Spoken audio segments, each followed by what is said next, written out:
कोशक महल मध्य प्रदेश के अशोकनगर जिले के छोटे से शहर चंदेरी में एक महत्वपूर्ण ऐतिहासिक स्मारक है।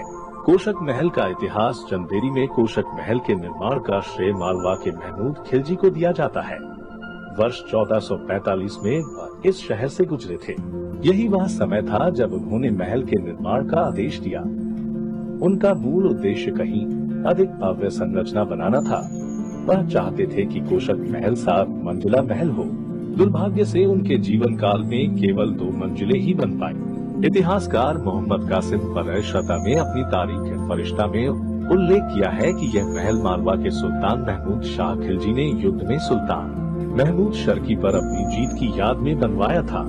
कालती में इमारत की योजना वर्गाकार है और पहली मंजिल के चारों किनारों के केंद्र में ऊंचे मेहराबदार दरवाजे हैं।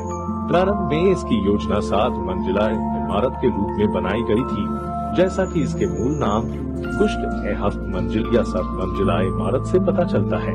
वर्तमान में इसमें केवल 3 पूर्ण मंजिलें और चौथी का एक हिस्सा दिखता है। इस बात पर कोई सहमति नहीं है कि इच्छित 7 मंजिलें कभी पूरी हुई या नहीं। कुछ का दावा है कि ऊपरी मंजिलें समय के साथ ढह गईं, जबकि अन्य का मानना है कि परियोजना कभी समाप्त नहीं हुई थी। एक किंवदंती यह है कि सुल्तान द्वारा स्मारक के निर्माण का आदेश देने का असली कारण चंदेरी के लोगों को रोजगार प्रदान करना था।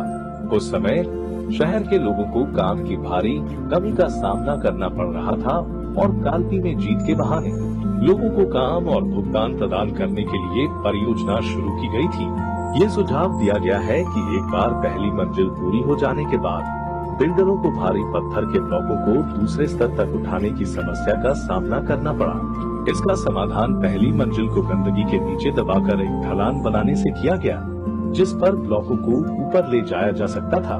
प्रत्येक मंजिल का निर्माण समान रूप से किया गया था और अंततः पूरी संरचना को उजागर करने के लिए गंदगी को हटा दिया गया था।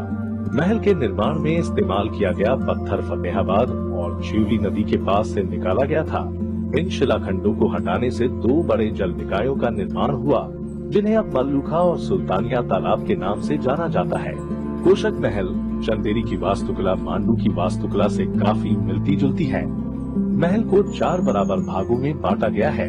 यह अच्छे वास्तुशिल्प कौशल को दर्शाता है। यह महल बहुत ही भव्य दिखता है। इसके कुछ हिस्से अब खंडहर हो चुके हैं, लेकिन इससे आपको महल का दौरा करने से नहीं रोकना चाहिए, क्योंकि यह अभी भी अपनी पूर्ण भव्यता को बरकरार रखता है।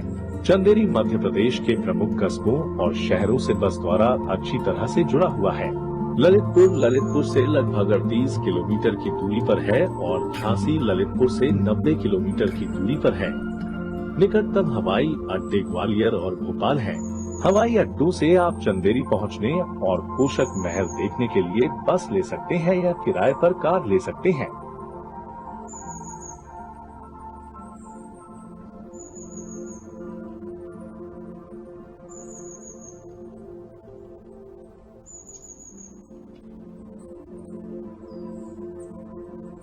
अगर आपको वीडियो पसंद आया तो लाइक, कमेंट और चैनल को सब्सक्राइब करना न भूलें। जल्द ही मिलते हैं एक दिलचस्प एपिसोड के साथ।